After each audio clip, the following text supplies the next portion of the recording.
fiind faptul că este o activitate a Consiliului Local, să fie părtași la ceea ce se va întâmpla astăzi. Oameni buni, dacă ne ducem cu gândul înapoi, la anul 1962, și-au dat mâna atunci cei pe care astăzi îi vom sărbători, cei care sunt pentru noi toți un exemplu de longevitate, dat fiind faptul că nici marile greutăți pe care le-au avut în timpul căsniciei, nici marile bucurii, că de obicei câteodată omul și de prea mult bine înnebunește, nu i-a făcut să se gândească vreun moment la ceea ce înseamnă întreruperea a ceea ce lui Dumnezeu i-a plăcut, unirea bărbatului cu a femeii, dat fiind faptul că toți cei prezenți astăzi sunt exemplu în comunitatea noastră prin tot ceea ce au durat, prin modul de a se comporta și mai mult ca atâta, prin modelul de viață, într-o simbioză perfectă petrecută, sunt pentru noi toți un exemplu de urmat.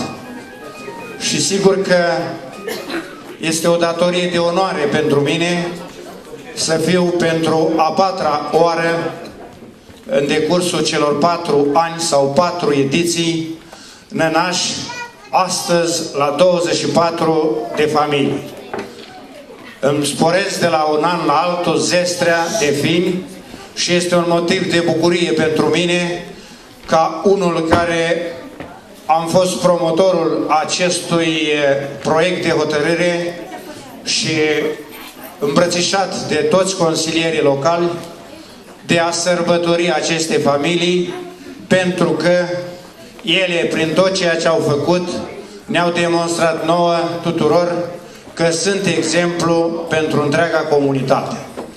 Oameni buni, vă felicit și doresc și rog pe bunul Dumnezeu să vă dea în continuare mulți ani fericiți, o conviețuire de acum încolo ușoară și, cum spunea Părintele Mihai Leucă, la nunta de platină să fim tot împreună, în așa fel încât bucuriile să fie pentru noi toți.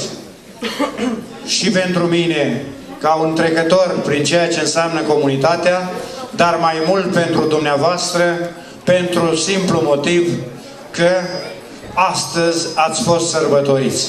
Dragii mei, nu cred că este o mulțumire mai mare sufletească decât aceea când ne avem pe lângă noi copiii și nepoții, așa cum am văzut astăzi, lângă rădăcină celelalte rămurele, dat fiind faptul că aceste rămurele nu erau nimic altceva decât copiii și nepoții voștri.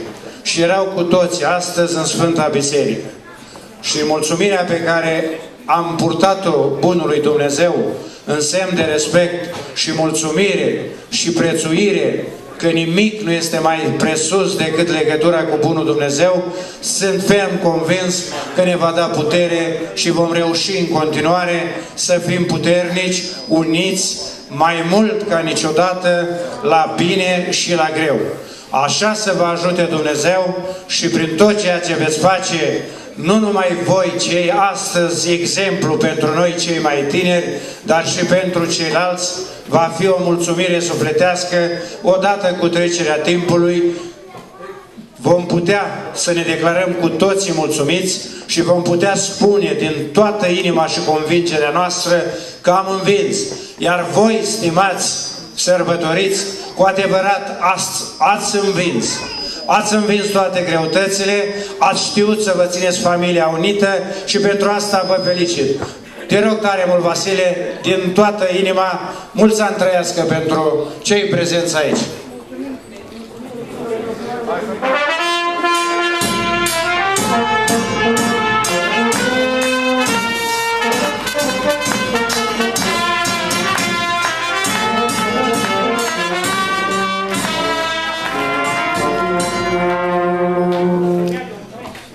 să mă credeți că nu am stabilit o ordine a modului cum îi voi chema aici. Așa cum au fost făcute aceste diplome, așa îi voi striga, să nu creadă cineva că îl strig mai în față sau mai la urmă. Deci pentru mine și ultimul este primul și primul este ultimul. Deci vă vom înmâna, în primul rând, îi strig aici ca să-i cunoașteți pe cei mai longevivi. Începem cu Telescu, Gheorghe și Niculina. Hai, Andrei. El este Gheorghe Telescu, tractorist de cursă lungă, împreună cu aleasa inimii sale, Niculina Telescu.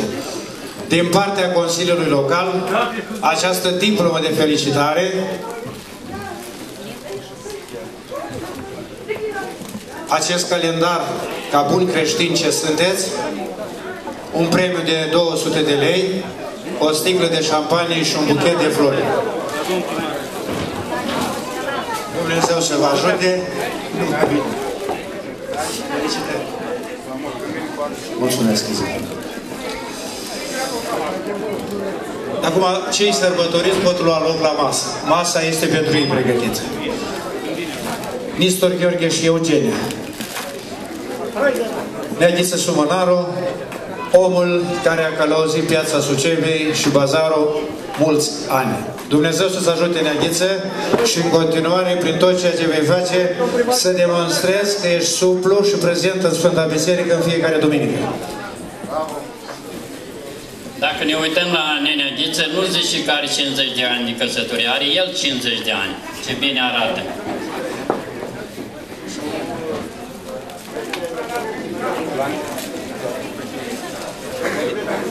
Felicitări, Doamne ajută!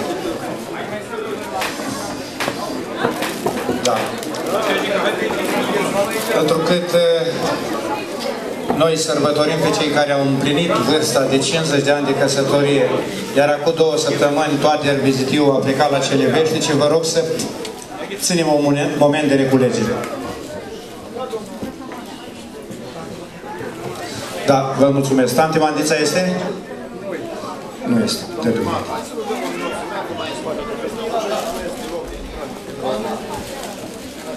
Vă rugăm să mergeți un pic mai în spate, să poată toată lumea să intre să bucure de aceste momente. Mergeți mai tot atâta se vede. Din spate se vede și mai bine. Să stea în față numai care au de felicitat aici sărbătorițe. Vă rugăm frumos.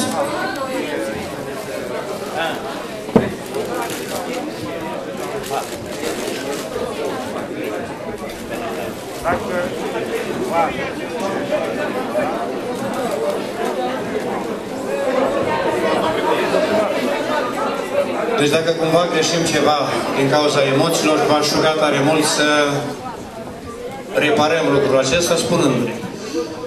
Leonti, Constantin și Dorin. Hai, Mia Costică.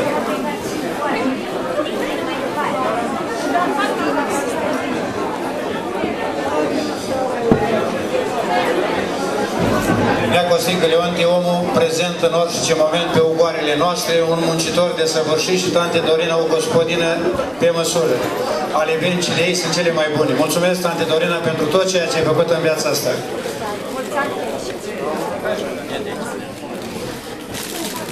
Să vedem și la 75 de căsătorii.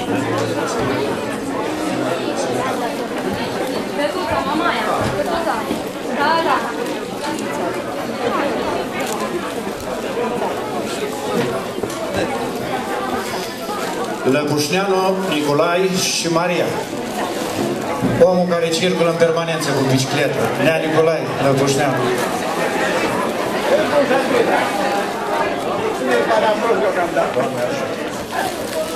Maria. Hai în bașa. Nu l-am văzut. Nea Ghisi Gambeschi.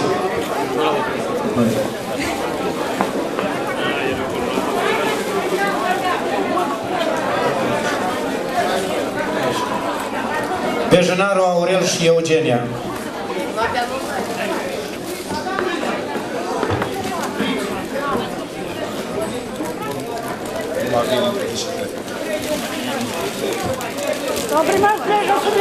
Numai bine, mulțumesc frumos. Dacă aș fi mulțumesc cu 50 de aici în bol. Panaite, Gheorghe și Eugenia. Ca întotdeauna prezent. Ați văzut ce frumos spune Neaghiță? Prezent. Angelica.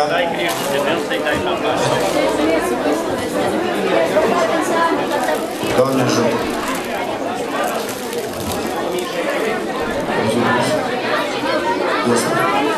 Ursu, Gheorghe și Maria. Ghițarul Ursu. Noi. Nikita, Mihai și Maria.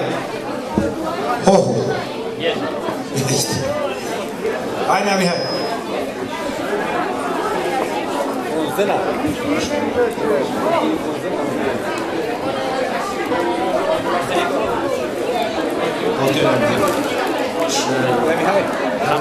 Uite-o aici. Nea Mihai, luați loc la masă.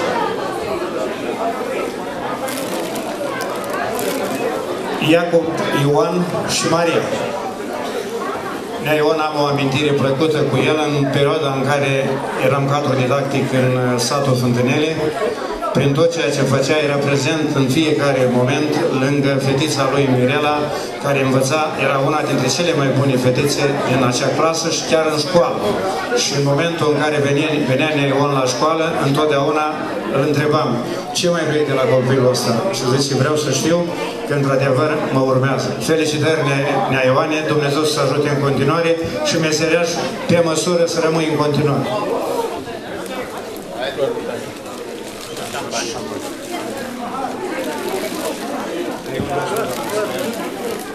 Da. Bețetiu, Mihai și Aneta. Nenea Mihai, dacă își mai aduce cei mai în vârstă, a fost unul dintre portarii echipei de fotbal Recolta Fântânele, care a făcut cea mai mare minune. Câte goluri ai luat Nea Mihai la Moldoviță? Ia spune ca să... 16, auziți, într-un singur meci.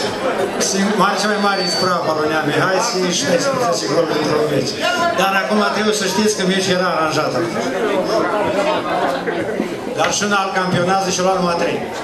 Felicitări, Nenea Mihai și tante Aneta, bucurii multe.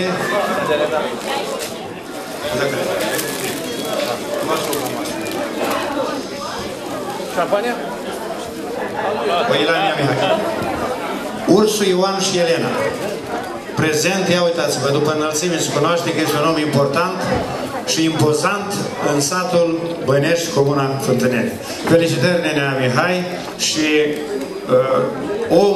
omul, în primul rând, Ioan Ursu și cu soția sa, este un exemplu pentru noi toți și de credință, și de dăruire, și de muncă cinstită. Dumnezeu să-ți ajute, Nenea Ioan.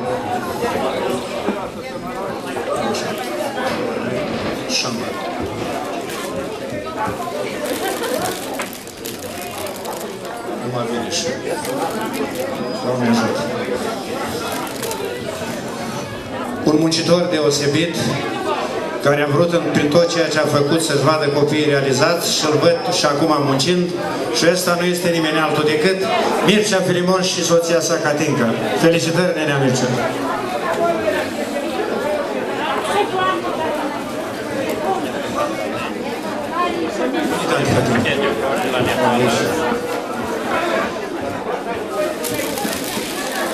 Pentru că toți suntem la oameni importanți și înalți, un alt înalt, longeviv, Mihai și Elena Apopu. Prezent și el, uitați-vă. Felicitări, Nenea Mihai, bucurii multe, tante Elena, Dumnezeu să vă ajute.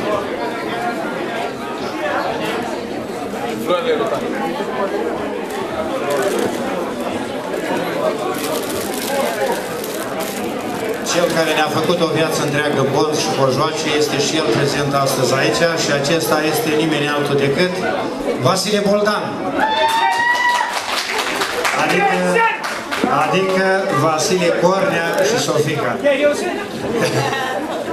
Uitați-l aici, cel care a fost oier o viață întreagă, a lăsat acum această meserie pentru băiatul lui Adi. Felicitări, Nenea Vasile, cojocăria încă îi mai place și uitați cojocul făcut din mâna lui. Felicitări, Nenea Vasile, și căciul la tot. Mi-a spus astăzi el ceva la Sfânta Biserică, să am viață și păduchi albaștri în buzunare.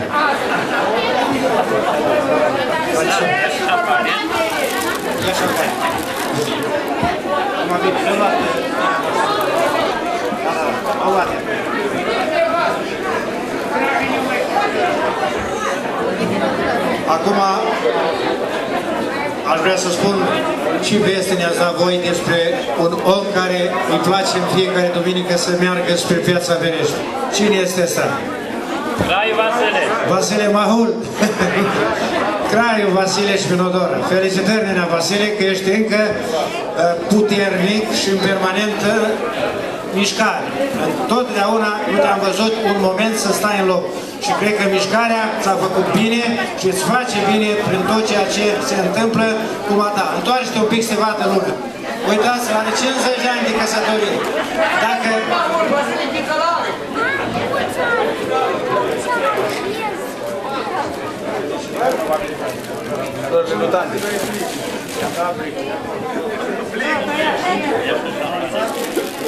Reclutați meu doar de sportli.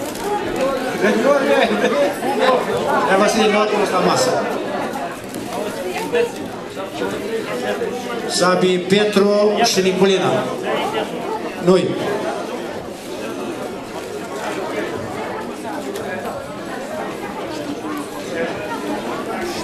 Și acum, cei mai în vârstă îl cunosc pe cel care ne vindea legume la Faiton. Și avea o strigătură care o să vă spună și acum, și acesta este Toader Așchiuță, adică Avrămoaie și Dorica. Hainea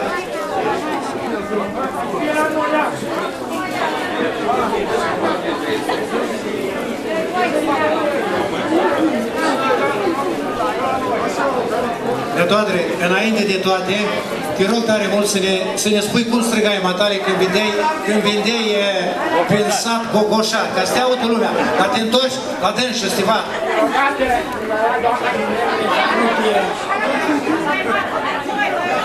La doamna Ilienu Leșanu cu Liu, dar eu când am ajuns în Băneri, doamna, ne l-ați dat, dar nu șel cu mine. Dar nici tu de când am ieșit, eu fac drumul spre Fântâniane, hai la noi că suntem doi și avem marfă, nu-i cu noi. Avem marfă de Galați care o vinde doi cascați.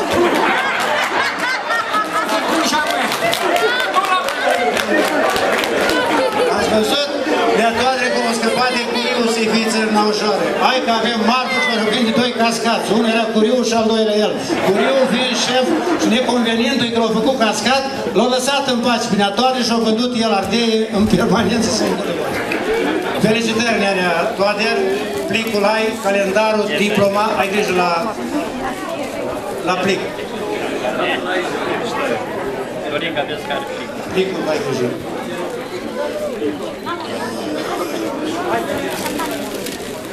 Și acum avem, cum spune, 3 în 1, avem aici 2 într-una, adică familia lui Iona Lumucea prezentă și om și femeie, Felicia, care o vezi în fiecare zi, și încărcând, și robotind. Ei, asta este Felicia Lumucea, Ion sau lui Dumitriu. Felicitări, tanti Felicia, bine că ai reușit. Un om taciturn, Bădia Ion, și un aprigă femeie, Felicia Dumitriu.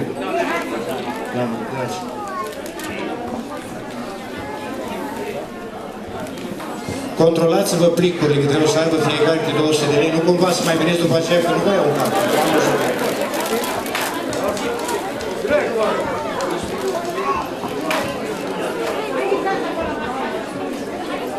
Un muncitor de asemenea deosebit și exemplu pentru noi, Joachim și Frunzina Ferrar. O viață de om au muncit și muncesc în continuare și eu mă gândesc cum mai pot acești oameni să muncească zi de zi, clipă de clipă, în așa fel încât să aibă tot ce le trebuiește. Felicitări, Nenea Joachim și tante Frunzina, bucurii multe și Dumnezeu să vă ajute.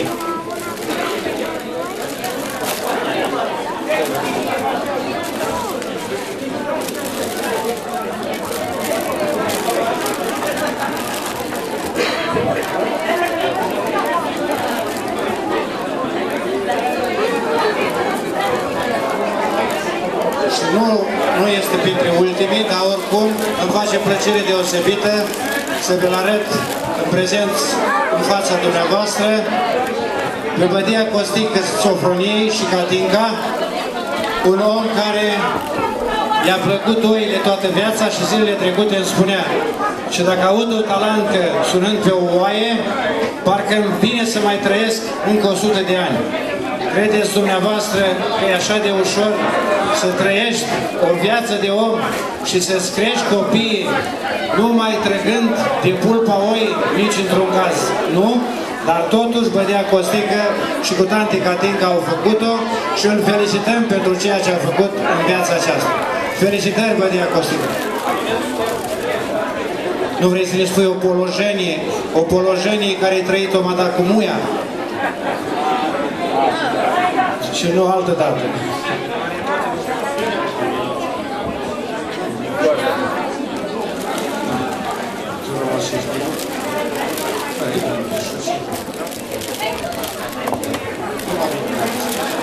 Ăștia sunt oameni buni, sărbătoriții noștri de astăzi. Au trecut prin fața dumneavoastră, vor sta la această masă festivă astăzi, iar în continuare, dacă vreun consilier local sau dacă poate altcineva din sală vrea să ne împărtășească ceva din ceea ce am făcut astăzi sau din ceea ce trebuie să mai facem, cu dragă inimă vă dăm microfonul. Cine vrea? Consilierul Savi. Stimate familie aniversate, din partea Consiliului Local, din partea mea în calitate de familist, vreau să vă felicit că cu ajutorul Bunului Dumnezeu ați ajuns fericirea și bucuria de a fi aniversați la mult răvnită vârstă de 50 de ani de căsătorie. De ce vă spun mult răvnită vârstă? De ce să nu fiu sincer? Cred că toți cei dintre noi care ne aflăm la o vârstă mai fragedă ne-am dorit să vă urmăm exemplu, adică să ajungem și noi aceste frumoase clipe. De aceea, în continuare, vă urez să aveți o bătrânețe cât mai ușoară, însoțită de multă sănătate, alături de cei dragi, de copii și de nepoți. Pentru că ne aflăm în prag de anul nou 2013, atât dumneavoastră și cât celor prezenți aici, vreau să vă urez ca anul 2013 să vă aducă multă sănătate, că e mai bună decât toate, împliniri, realizări pe măsura dorințelor dumneavoastră, tradiționalul la mulți ani. Vă mulțumesc frumos că m-ați ascultat și Dumnezeu să ne ajute. Mulțumim și noi, domnule consilier Savie, domnul viceprimar Sofronie. Stimați sărbătoriți, sincer să fiu, ne faceți onoare comunii noastre. Acești oameni care ne uităm la dumneavoastră, cum am mai spus-o, nu arătați 50 de ani de căsătorie, arătați ca la 50 de ani. În numele Consiliului Local, aș vrea să vă felicit și să spun tineretului din ziua de astăzi să vă urmeze exemplul dumneavoastră, care ne-ați făcut cinste și onoare comunei noastre.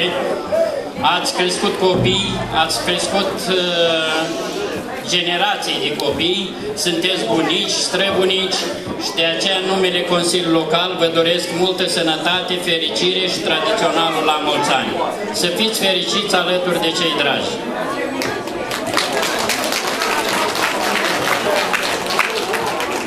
Cu ocazia sărbătorilor de iarnă, Consiliul Local Fântânile vă urează sărbători fericite, alături de tradiționalul la mulți ani, iar anul care vine să vă aducă belșug, prosperitate și multe, multe împliniri. Dumnezeu să ne ajute! Dacă din sală mai dorește cineva sau dintre consilieri? Nu. Ei, acum îl lăsăm pe Vasile Leontică să vă prezinte un frumos program și un spectacol, zic eu, pentru cei prezenți. Tinerii care au fost sărbătorizați se loc la masă, de acolo să ne urmărească. Dumneavoastră lăsați calea de acces aici liber, poate cineva vrea să iese sau să intre. Și o să începem cu fanfara, după aceea fiecare invitat al nostru care este pentru ziua de azi o să vă cânte și să vă încânte cu ce mai frumos.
Thank